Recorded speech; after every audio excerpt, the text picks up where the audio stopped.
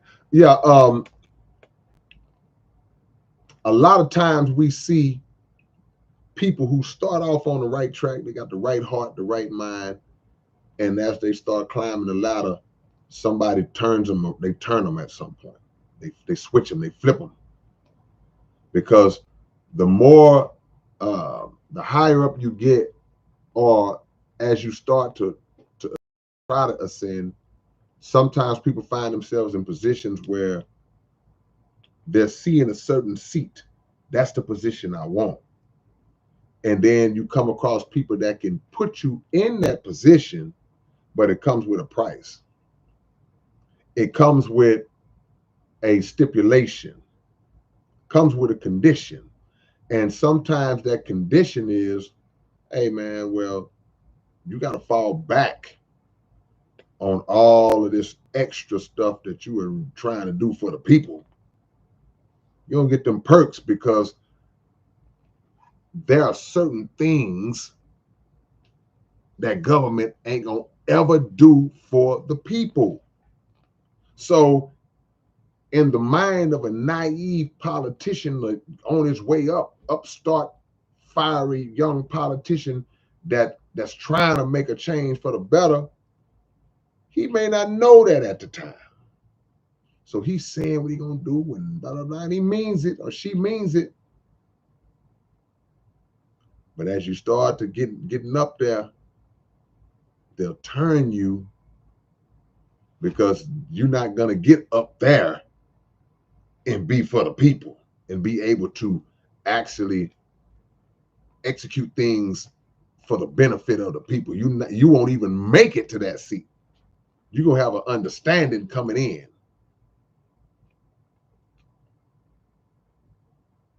So they turn a lot of us. Just like with our artists.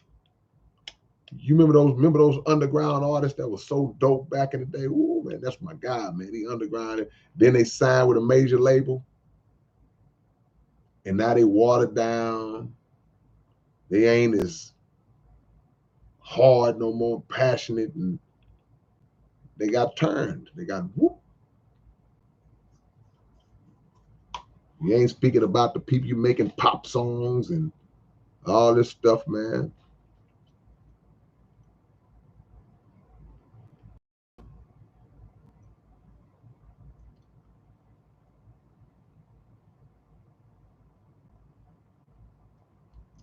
Destroying Fear says it's spiritual.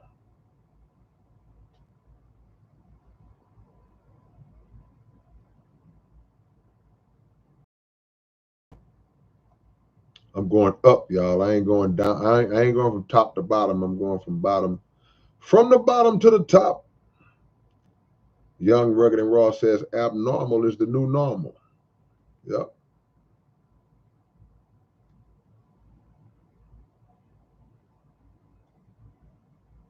Phantom Face says, I'm so glad I'm married. So many women be trying to holler at me, looking at me like I'm a blessing. They don't see me, they see money. Yeah, it goes both ways, man. Men preying on women, women preying on men.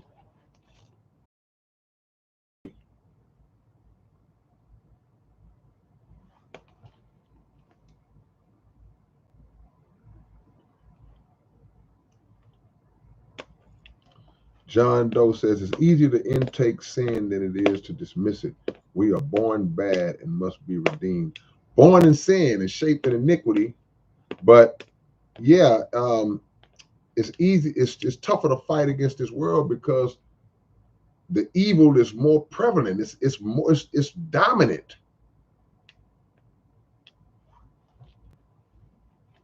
Yeah.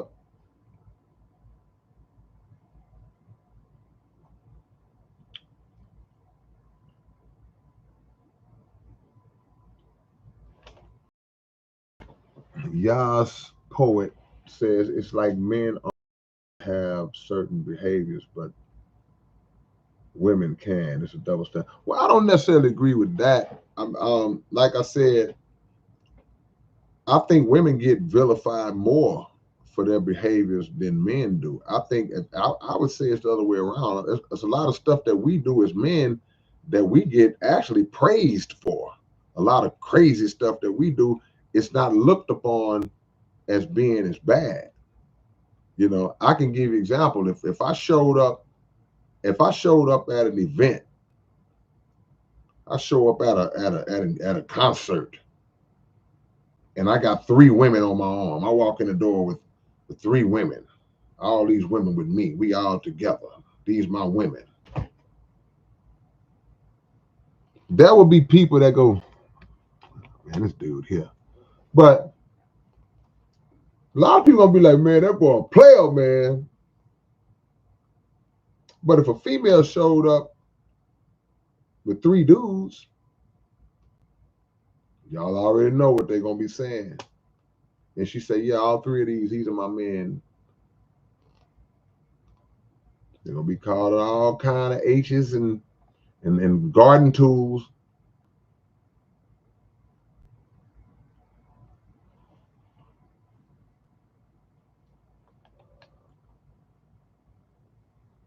Cameron Queen says, the key to heal the world is masculine energy. That is what will change. Well, that masculine energy better have some knowledge. Better have some knowledge too. If we can have all the masculine energy we want, if it's foolish or ignorant masculine, we got to have some knowledge. What's going to change the world is knowledge, wisdom, and understanding, and changing our behavior and our mindsets.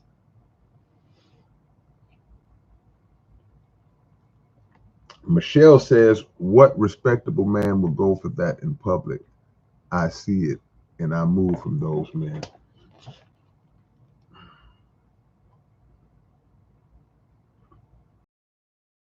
I'm going up, y'all. I'm going up. Coming up.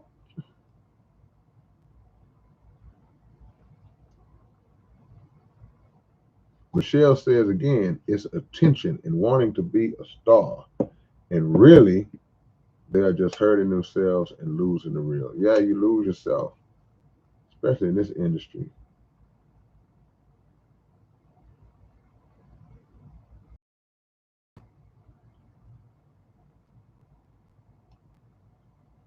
I'm coming up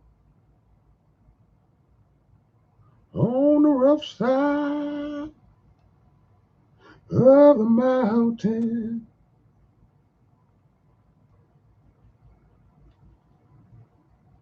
And again, let me reiterate, as y'all who were just coming in, hit that like button for your big brother. I'm going to reiterate that me saying nothing is original, that's not necessarily a bad thing because we all are influenced. But try to be influenced by the good things in the world.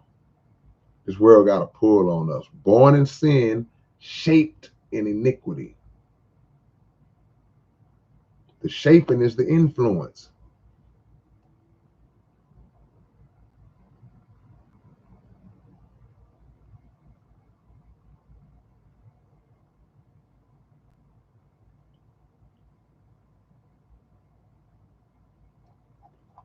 All right, y'all.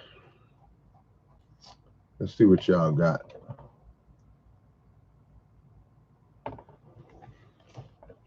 Y'all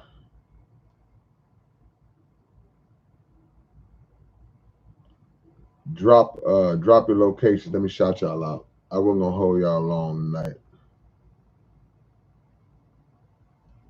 Drop y'all location. Let me shout y'all out. As y'all are doing that, keep in mind that I want y'all to subscribe to this channel. Maybe one day we'll get to 100,000 subscribers. At this rate, it's going to take another 10 years. But subscribe to this channel. Keep your notifications on. Subscribe to our podcast channel, the Underground Dialogue Podcast. Subscribe to that channel, Legends 34. Go check out the latest episode of the Underground Dialogue podcast.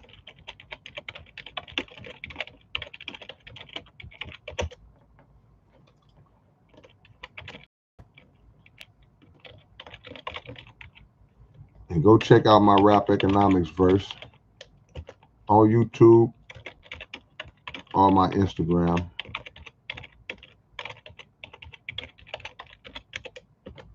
Y'all go subscribe to my y'all go follow me on Instagram.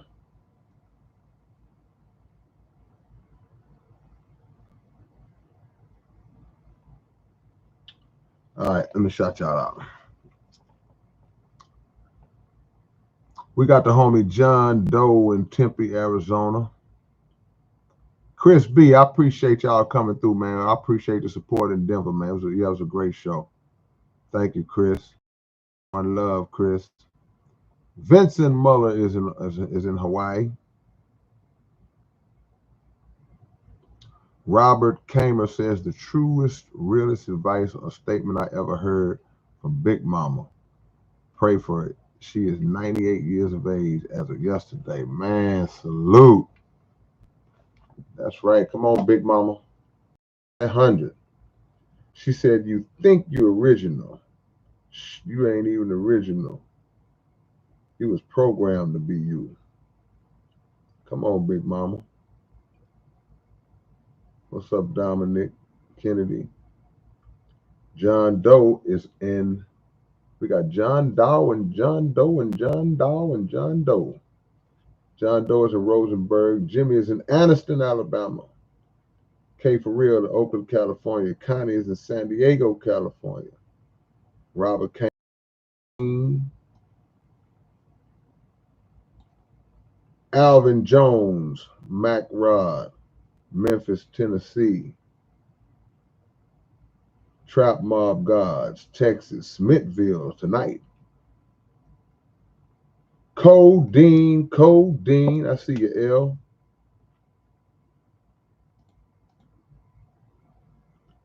Diego Poston, ATX like usual. I was working in Houston last week. That's what's up, man. I'll be in Austin September the 6th. Anybody want to come check myself and ESG? We will be in Austin, Texas, September the 6th.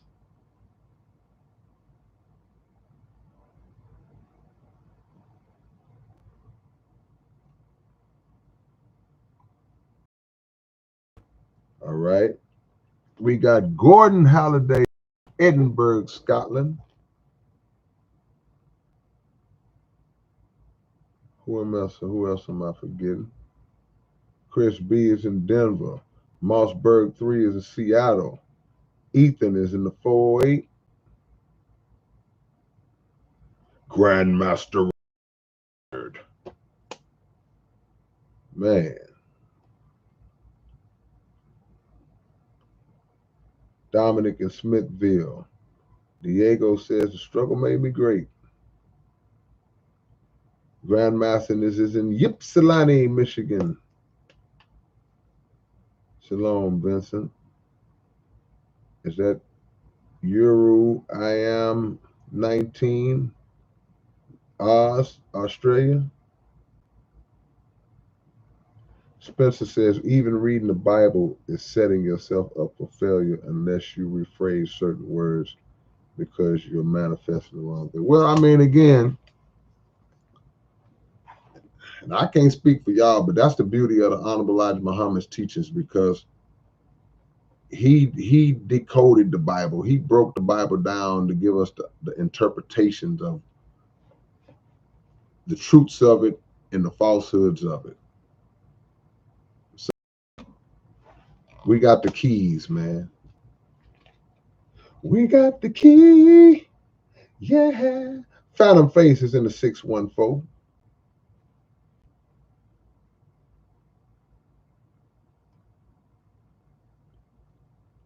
All right. Bassini Choice is in here tonight. Again, back door. That's what's up. Cameron Queen is in North Korea. Wow, I don't think we ever had nobody in from North Korea, man. Wow, that I can remember. North Korea. Glad to see you. Open up and let me into your house, baby.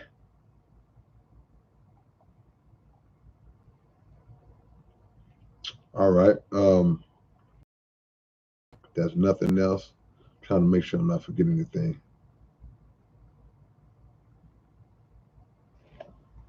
Is that Emmett 00 from Sweden? Wow.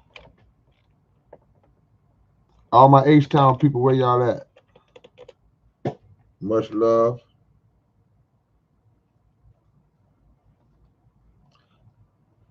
All right, man. I'll catch y'all later on, man. Peace and hair grease. Even if you ain't got no hair.